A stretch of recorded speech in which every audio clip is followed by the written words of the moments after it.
Boa tarde para você que acompanha o portal Convergente. Hoje a gente tem uma entrevista do quadro Debate Político, nossa primeira entrevista de 2022. E a gente tem nossa entrevistada de hoje, a Wanda Ortega. A Wanda Ortega, ela atua na área da saúde, né? Ela tem uma representatividade indígena aqui para o nosso estado. Foi a primeira pessoa a ser vacinada no nosso estado no início da vacinação, né? Contra a Covid-19. E por toda a história dela, toda a representatividade dela na questão indígena, ela também anunciou recentemente que vai ser pré-candidata a deputada federal. Eu queria primeiramente dar boa tarde, Wanda, agradecer a sua presença, né, aqui no Portal Convergente. Eu sei que essa semana você deve estar com uma agenda bem corrida, né, principalmente por essa questão do anúncio, né, da sua pré-candidatura, que é uma coisa importante aí, né, para a categoria, não sei se está correto dizer categoria de vocês.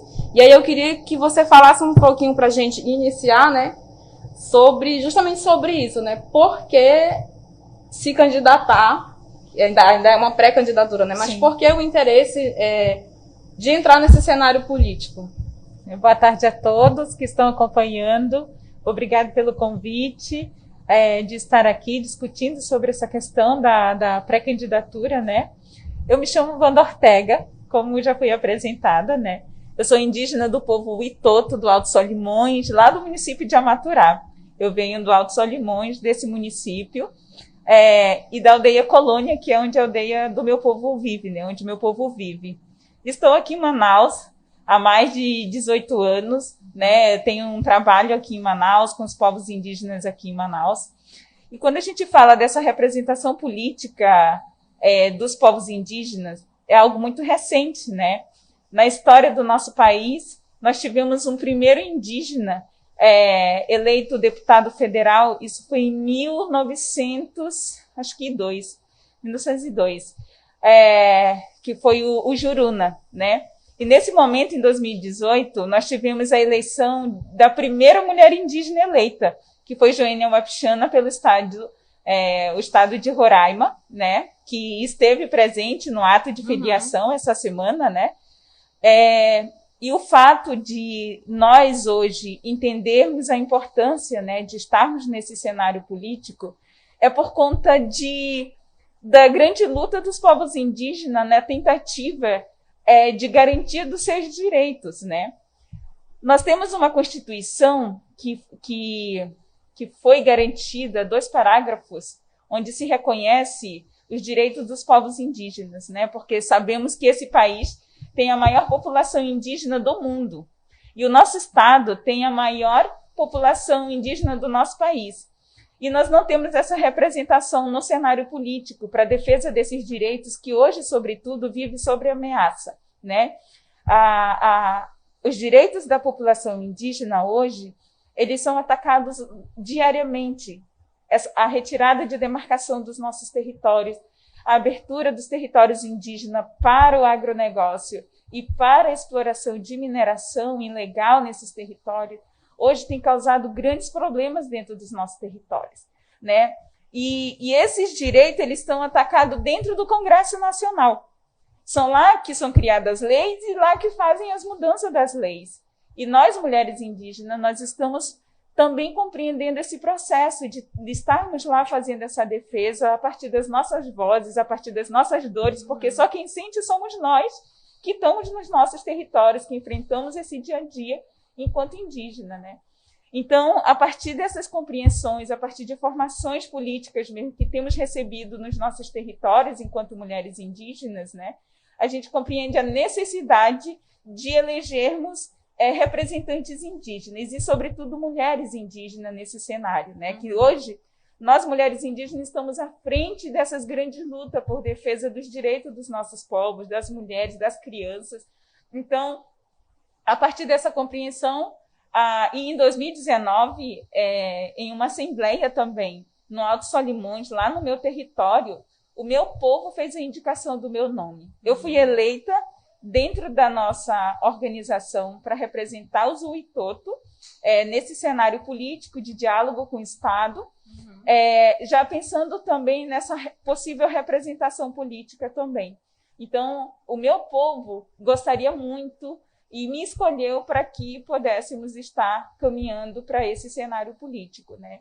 E em diálogos com outros povos, a gente foi consolidando isso, e hoje estamos lançada como pré-candidata à federal, né? A deputada federal. Como você perguntou, por que federal? Nós tivemos um grande desafio para acolhimento da nossa candidatura aqui no Estado, com alguns partidos, né? Muitos partidos querem ter a presença das mulheres, não só indígena, mas da mulher negra, LGBT e tudo mais, porém não querem fazer um investimento para que essas vozes sejam eleitas. Então, a gente não teve esse apoio, né? Muitos partidos queriam a gente para simplesmente compor. Mas não para, digamos, estar à frente. Estar à frente, não como uma prioridade, né? Querem o nosso apoio de mulheres para eleger os homens que continuam sendo aí, já são na 5ª geração de políticos. A gente sabe aqui no nosso estado, né, que isso é uma coisa familiar, o cenário político. Então, querem o nosso apoio, mas não querem eleger mulheres, né? Então, a gente teve desafio para estadual. E a rede, ela está dando esse apoio para as mulheres indígenas para esse cenário federal. Então, foi o partido que colocou a nossa candidatura como uma prioridade nacional para eleger mulheres para o Congresso. Então, por conta disso, em diálogo com alguns parentes, a gente meio que definiu essa candidatura para federal, para essa representação federal. Nossa, bem interessante isso que você falou, né? Porque realmente, de um modo geral, a gente já tem pouca representatividade feminina em todos os cenários políticos, Sim. né? Seja na Câmara Municipal, na Assembleia, no Congresso. É uma coisa que já tem pouco, né? Exatamente. E aí você, às vezes, que nem isso que você explicou, às vezes a gente que está de fora não entende por que muitas vezes não tem. Às vezes, porque a gente pode pensar, né, que não... Muitas mulheres não querem, né? Mas aí essa posição aí que você falou é bem interessante. E aí eu queria aproveitar e saber de você, assim, você acha que você falou que isso é uma coisa que você já vem tratando desde 2019, né? Sim. Como é que vocês veem o cenário hoje? Porque a gente ano passado teve a questão dos indígenas lá na frente do Congresso, né, reivindicando seus direitos porque queriam mudar algumas coisas ali relacionadas à demarcação de terras, né, se eu não me engano. E aí, como é que vocês que vivenciam isso veem essa questão hoje? Porque a gente que é, digamos, de fora, tem um entendimento que parece que estão regredindo nas coisas que já tinham sido conquistadas. Você, como uma pessoa que vivencia isso, né? E agora como uma pessoa que pretende estar nesse meio político, justamente lutando pela causa de vocês, como é que você vê essa questão hoje? Realmente a gente a política está querendo regredir nos direitos? Ou é uma questão preconceituosa, social? Como é que você vê essa situação? Bom, os nossos povos, desde a colonização, os nossos povos nunca tiveram garantido o direito de sua existência. Isso aconteceu em 88. E antes desse período de 88, e nos anos 70, nos anos 60, era um período que a população indígena, a sociedade, dizia que não haveria mais indígena para contar nenhuma história. E houve uma grande mobilização da sociedade, de indigenistas, de organizações da sociedade civil, que se organizaram em defesa desses povos também, que ajudaram a organizar o nosso povo, que estava um em cada território, e houve uma grande movimentação, um grande movimento. Ali nasce o movimento indígena organizado, né? Até então nós não estávamos organizados naquele período. E essa organização levou o nosso povo para participar da Constituinte, que garantiu esses direitos lá.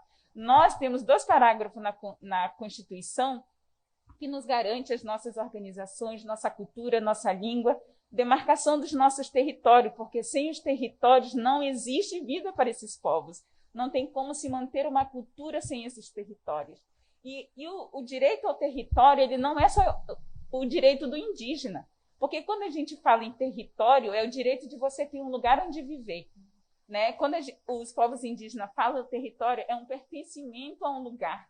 que tem a tua memória, os teus ancestrais, que você pode vivenciar uma educação que respeite a sua língua, a sua cultura, seu modo de pensar. Então, desde 88, se demarcou pouquíssimos territórios. E a gente tem quase 33 anos, né, de Constituição, 34 anos de Constituição, e nós ainda vivenciamos uma luta por essas demarcações, que em 5 anos que a Constituição obrigava a União a demarcar esses territórios nunca aconteceu. Com muita luta, alguns territórios foram demarcados. E hoje, no atual governo, o que tem acontecido? Né? Porque até 2018, os povos indígenas estavam em grandes discussões de criar políticas públicas para a saúde, para a educação dos nossos territórios.